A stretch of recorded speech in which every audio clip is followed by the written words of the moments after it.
Hi guys, welcome back to my channel. I'm Rhiannon Edwards, a young adult paranormal and fantasy author, and today I thought I would talk about something that I did during November. As well as Nano, I took part in a 30-day reel challenge, and I wanted to sort of share what I thought, share some insights, and sort of do a little review on that, and in terms of social media as a whole and how it can put a lot of pressure on creatives and what we try and do in the industry. So stay tuned and we shall look into how I did in the Reels challenge.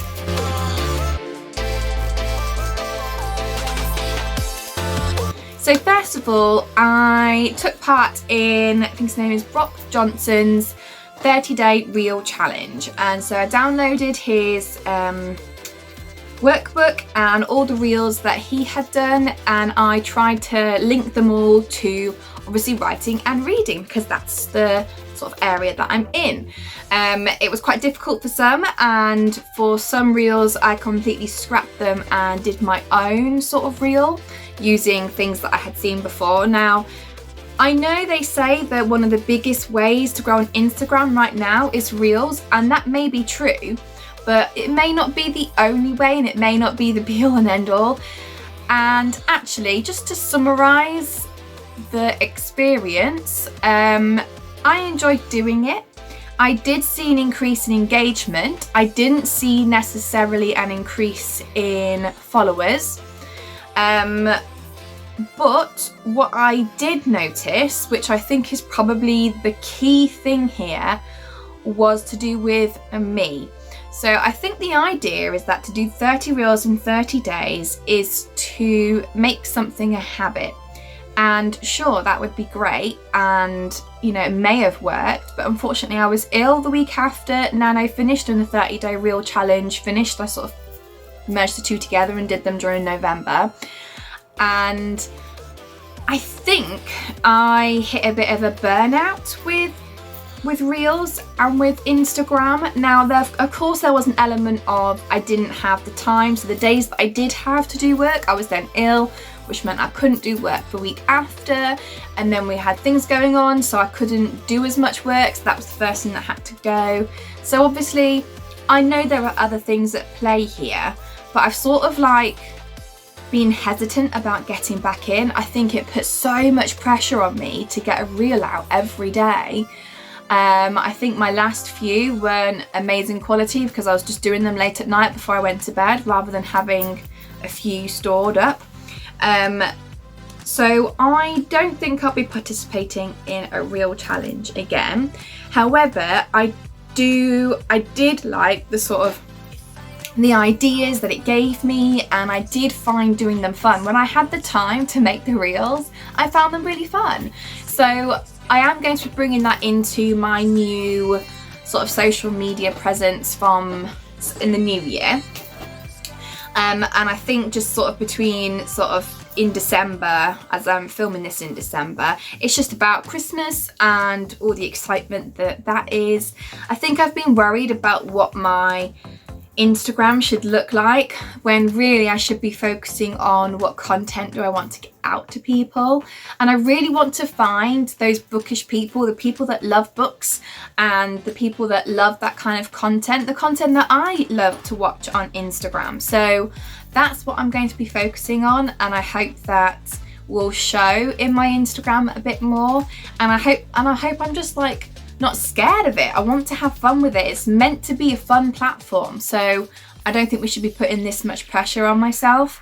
I read somewhere that we shouldn't schedule posts either, and that you should be there live, but again, that's not always appropriate when you've got a busy family life. So for me, I actually found it really helpful scheduling posts ahead of time, and then I would then go on at the time I scheduled it for, and then I could talk to people and answer comments and stuff like that. But having the time to go on, upload the photo, upload the caption, that actually I didn't have time for. So that's been another thing that's kept me back. So I think all these Instagram experts are amazing and they give us all ideas, but I just don't want people to be sucked into having to follow a certain pattern or a certain idea from Instagram. Just soak up all of their knowledge, soak up all of their ideas, but do what works for you. And obviously we are creatives, and that should take up the vast majority of our time, not being on social media, not being an Instagram expert, because don't forget, Instagram is these people's jobs. So they have got the time to spend on it because that is their job. That's not our job. We cannot spend the same amount of time on social media that they do, because that's not our job. Being creative is our job. The writing is our job. So that's the sort of message I want to get out, and that actually pushing myself like that was good in some ways, but I think it led to burnout. And I don't want, that's the first time I felt like that with Instagram, because normally I quite like it. And sometimes I can be away for a few days if I've not had time to do posts, or like with kids and that's fine. But to be away for as long as I was, I think that shows that there was a bit of burnout going on. So the Reels challenge was really good. Didn't mean to have that pun there, but I did. So the Reels challenge was really good to sort of investigate what Reels were, really get stuck into it, and I really did love the Reels. And when some of my Reels took off, and by taking off, I'm not talking viral like some people get, I'm talking about like some of them would get several thousand views, and that was really exciting for me. So for some Reels, it was exciting to see that, and it was exciting to see the sort of content that people like to engage with, but it's certainly pushing myself to do that every day, so it became like a job and a daily chore rather than something fun, which is what I want people to come to my Instagram account and just see fun, see behind the scenes, see the creation of these products that we make, and just having fun as a reader. And that's what I hope that I'll be bringing to my Instagram in January, or to across my social media. So yeah, that was my experience with the Reel challenge. Let me know below if you've taken part in a Reel challenge, or what you think of Reels in general. Do you like Reels? Do you not like Reels? Have you taken part in the 30-day challenge or not? And just let me know your experiences down below. I'd love to hear what other people think, especially as everyone's talking about Reels at the moment. I feel like you can't go anywhere without talking about Reels. It would just be nice to know what other people think about Reels. And if you did see any of my Reels, comment below and tell me what your favourite one was from the 30-day challenge. I would love to know that as well. So as I think I'm putting this video out just before Christmas, I want to wish you all a lovely, happy and Merry Christmas, and I will see you again, probably with a Christmas vlog. So we're going to have lots of Christmas goodies, because who doesn't like Christmas goodies? I love Christmas goodies. And I will see you soon, guys. Bye.